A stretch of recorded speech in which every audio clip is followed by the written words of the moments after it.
Hello there. Welcome to March, the month where we celebrate the brilliance, strength, and impact of women everywhere.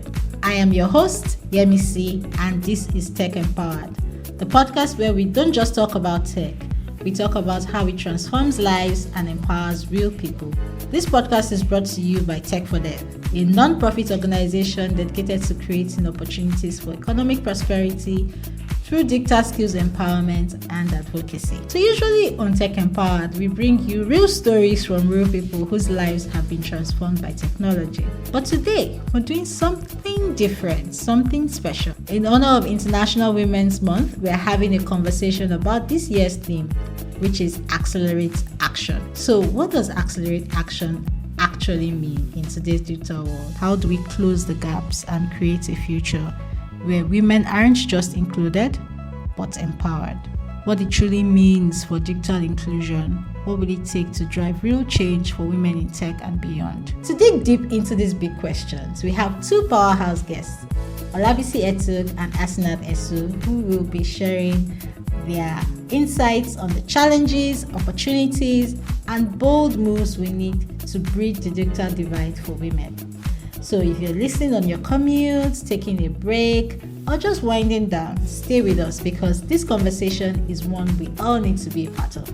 So grab a cup of tea or your favorite drink and let's get into it. So, hello Olabisi, hello Asenath.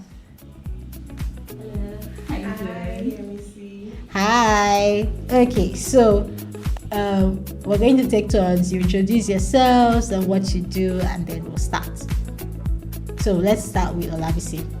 Okay. Hello, everyone. My name is Olabisi, as rightly introduced. I am the programs lead at Tech for Dev. Hi, everyone. Thanks for having me. My name is Asenath, and I'm a programs associate at Tech for Dev. Awesome. Lovely meeting you, Olabisi and Asenath. So let's dive into this conversation, right? So starting with Olabisi, what's your take on gender advocacy? Do you think it's necessary, or do you feel like we've made enough progress? Gender advocacy is very, very necessary. And yes, we've made progress, but we are not there yet, which is why there's the need for gender advocacy. Women, they are more visible in different fields, including tech, but the reality is that many still face barriers, whether it is limited access to opportunities, biases in the workplace, or societal expectations.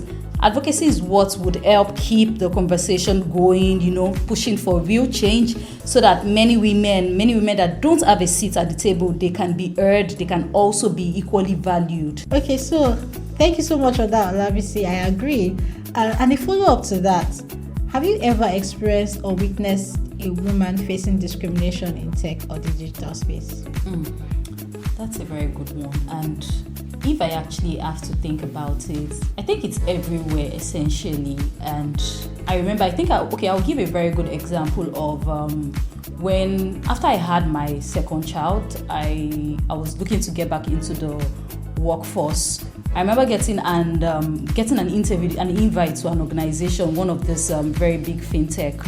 I already went through the first stage, the second stage, the third stage. So the final stage was going to be with the founder and the co-founder. So this was not just about my competency because I already went through the 3 stages. The last stage was just to have a conversation with the founder and the co-founder, so to say, of the organization. And when we had a conversation, it was just around, so how then do I intend to manage the work-life balance? And maybe let me add that they actually have a crutch, but there was still conversation around, how then would you be able to manage your family? At the end of the day, I did not get a call back, and the inside person that because I just kept calling the HR that what's the feedback? I had to go through 3 stages of interview. What's the feedback? So she was like, so if she has to be truthful as a woman, that the only reason why they did not call me back was because I was married. Wow. And I was like, okay. They went ahead, and I thought we had already gone past that level of a woman being marginalized because of her marital status. Exactly. And they have a crutch. But because the crutch has not started functioning yet, and I felt, that would even be a good time for them to maybe start up the crutch, and it would be good PR for them. Then they were looking to break into the fintech and everything. I mean, I felt pain, but I mean, that's water under the bridge. Because it's on the island, so it would have even been stressful for me. So, but where I am now, it's, a good place, actually. Thank you so much for sharing that, Olabisi. I mean, it's wild, right? That you're not getting the role that you are clearly qualified for simply because you're a woman. Like, it's you would think that we've gone past that, but when you hear stories like this, it just reminds you that there might be progress, but we're still very, very far behind. Okay, so over to you, Asenath. This year's theme is Accelerate Action. So what does that mean to you? So to me, accelerate action means moving beyond the conversations and actually making real, tangible impact. Because you see from time to time, you see communities having this event, having that event. Everybody's just talking and talking and talking. But nobody's really doing anything. So I was working before this podcast started, and I had like a lot of tabs open on my laptop.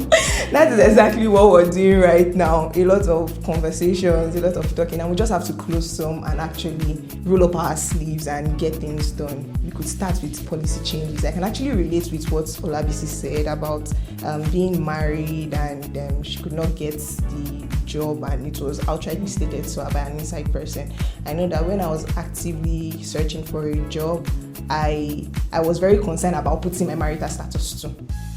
Yeah, I was very concerned about that. So we should start from there. Policy changes. We don't. Why do women have to indicate their marital status? For men, it's always just Mr. Right? But for women, we have to go from Miss to Mrs. and the rest. Is that like a criteria for getting hired? I think we should scrap that. Let's start there. Let's put our boots on the ground, roll up our sleeves, and actually do something. Let's move on from just conversations. Awesome. I mean, that puts it. I like the illustration you gave about the many tabs open. Like, making you said that, my brain was like, ding, ding, ding. I always have a lot of, and not just tabs on one window. I have like multiple windows open with multiple, so it's like back to back, right? So, but that illustration actually just brings it home. So what are some of the most common gender biases or inequalities you see, especially in today's world?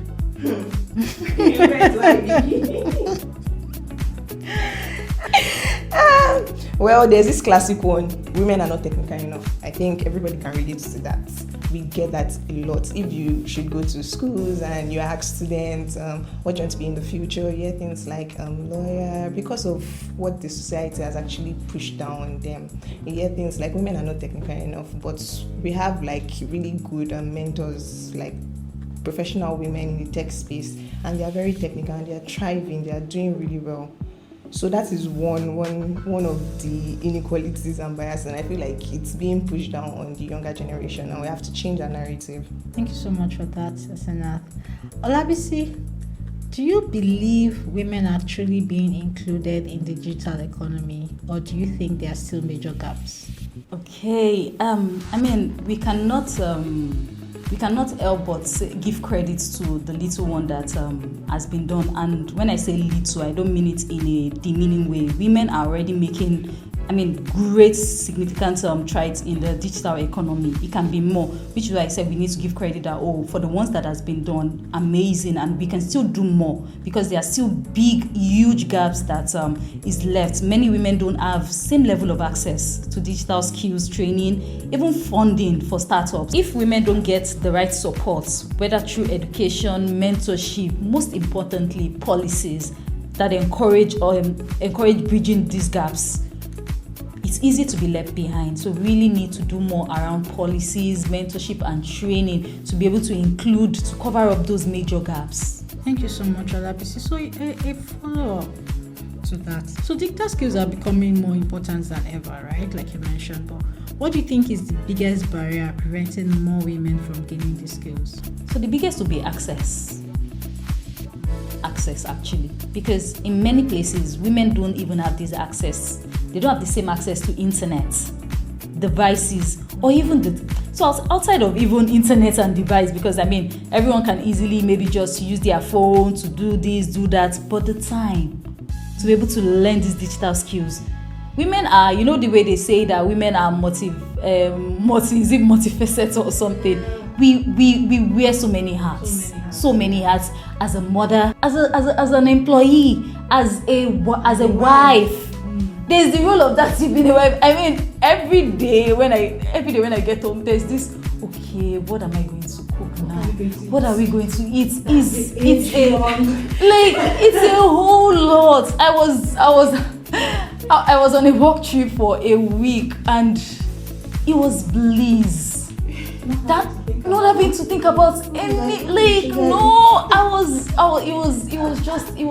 was bliss. Not having to think about so many things. So that time to be able to even settle down and say that women are doing it. They are in in their leisure or in the middle of the night. They sit in front of the system just trying to upskill themselves. But that time is not a bit of caregiving, and also there's the issue of confidence. Women feel that tech is too complicated, or it's not for them, or how are they able to wrap their hand around every other thing that they have to do? Then they have to learn this one, learn that one. So that's advocacy. We needing to change that mentality and also creating learning environments where women are supported, women are encouraged to explore digital skills, and making sure that the timing is very flexible for them to be able to achieve all of this. Thank you so much. That's why at Tech for Dev we have programs that are targeted at women, right?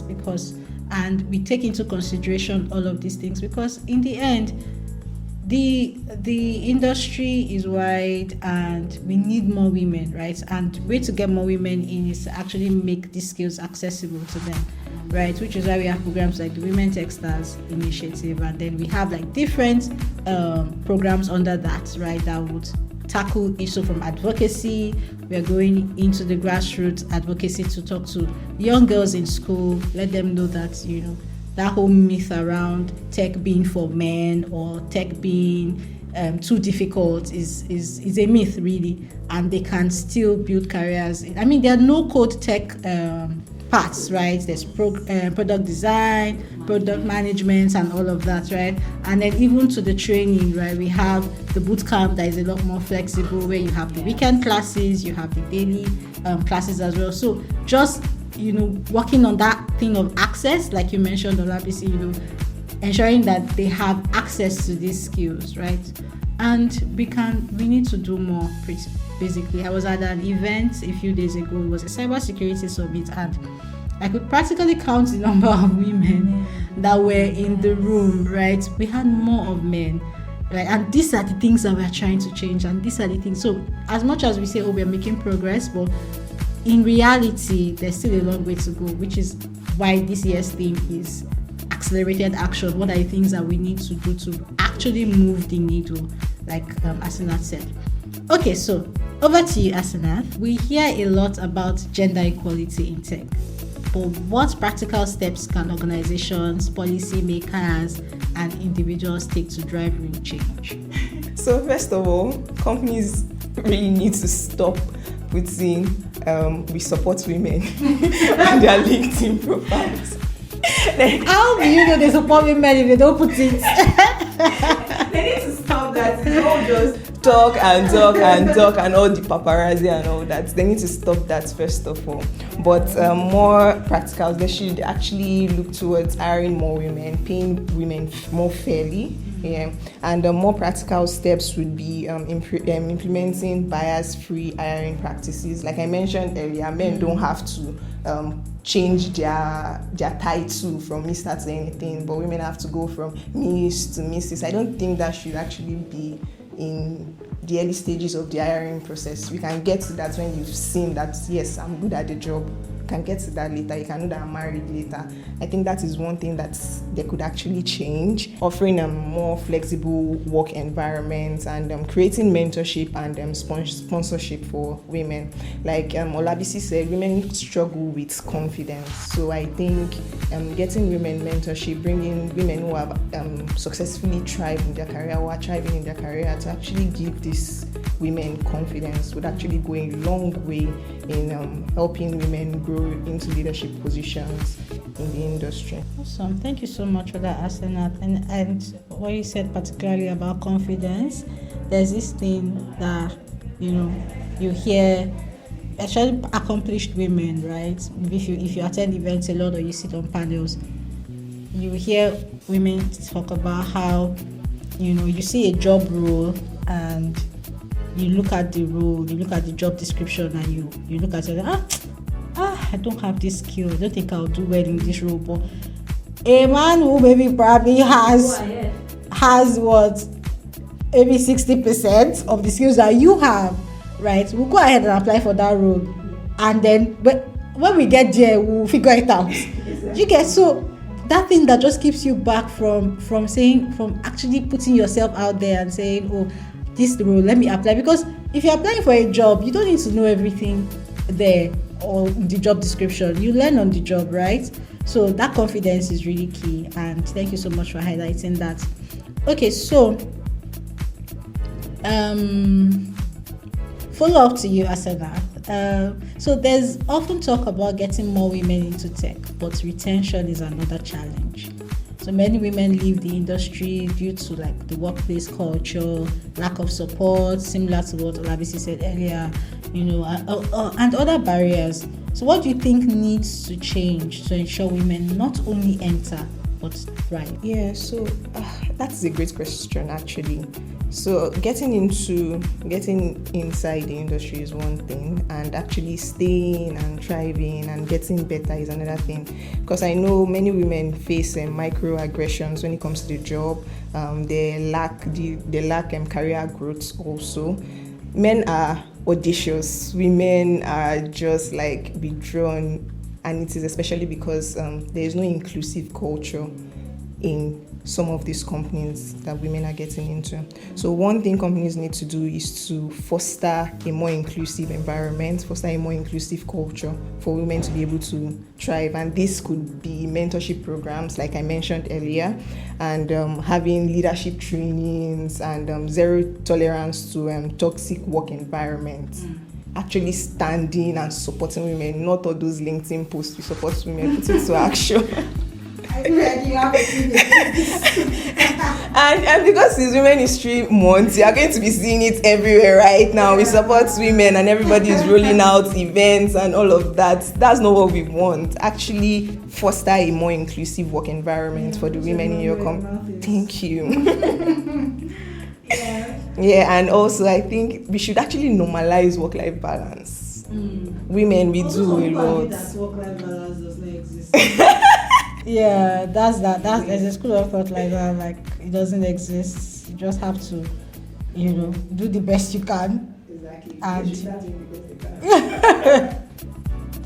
Yeah, thank you so much for that, Asenath. Okay, so over to you, Olabisi.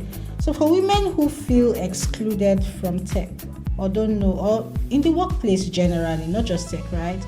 And then they don't know where to start, what advice would you give them? So I would say start somewhere, start small. And there's this adage of a drop of water makes a mighty ocean. You just need to start somewhere. Do it. Don't be afraid to learn. Even if you're afraid, do it anyways. What's the worst that can happen? When they say that, there's also something that they say on social media that everything is hard, actually. So it's you now choosing what's your hard, actually. Exactly. What the exactly the hard. So just start it anyway, because either ways. And a very classic example would be, I remember a friend was saying, she doesn't have the time and she needs to start a master's. 3 years has gone by now. She has still not started. So imagine if she has started, and she would have exactly. What I'm saying. And there's this when they say on social media that I have there's this friend of mine that friend of mine is actually me. It's me. this is me. I am the culprit. I am the very friend. Exactly. So imagine those years are just taking that step that, okay, yeah. And this is me talking to myself too, as I'm actually giving this advice. Start small. What's the worst that can happen? And there's this thing with, once you start it, you just find yourself now following it through. You don't have nobody is an expert now. You just start it and you now find yourself becoming the perfect version at it at the end of the day. And there's so many resources online. Gone are those days where you have to go to the cyber cafe, you have to go to the library. Everything you essentially need is online. From coding bootcamp to digital marketing to you even learning how to cook. Everything essentially is online. DIY and DIY. Google is your friend. I've organized a friend's birthday party that everything that we did from decoration, it was DIY. It was from social media. We did a box, when they do that box that they use it to write the number, the letter, the child, the year of the child. DIY. It was online. So basically everything you're looking for is online. And importantly, find a community. It's going to be hard. That accountability partner, those that they can reach out to you that, how is it going? If you don't have that community, maybe someone close to you, just ensuring that you can tell them that, this is what I intend to embark on. A little support, a little follow-up from time to time would actually be great. If it's your parents or your spouse or even your children that, mama wants to take this class. And the things with children, they don't forget.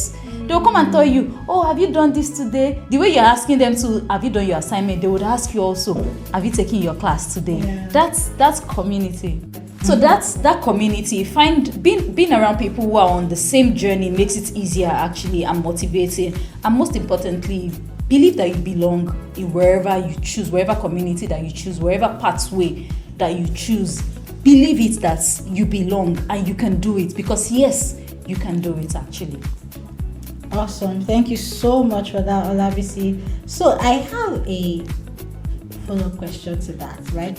So if you had a superpower to implement one major policy or initiative to support women, what would it be and why?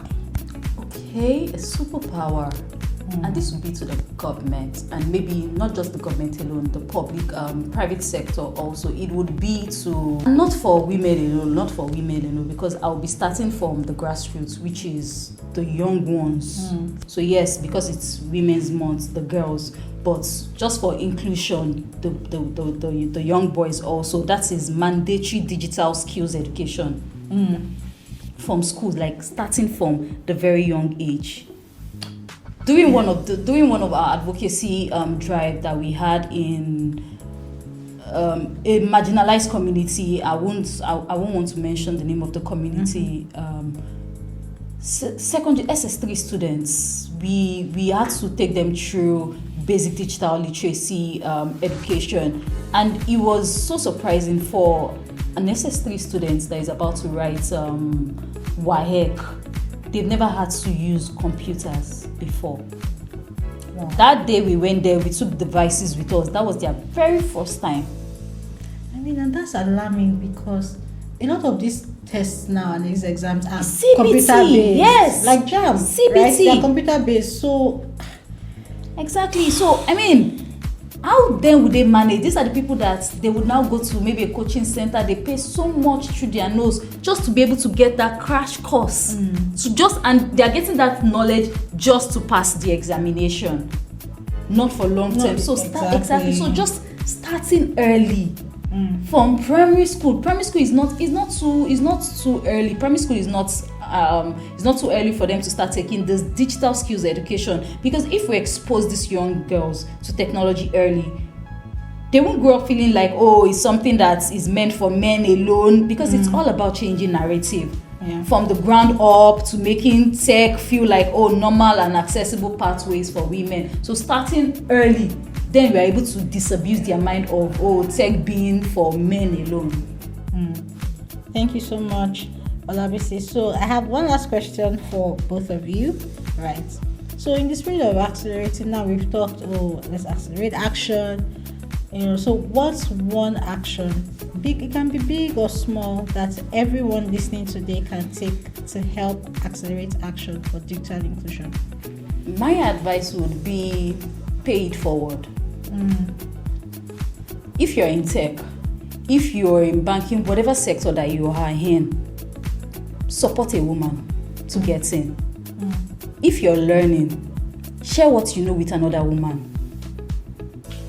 You're in that industry, help someone there. If you can help someone to get in, at least make the workplace favorable for the other woman.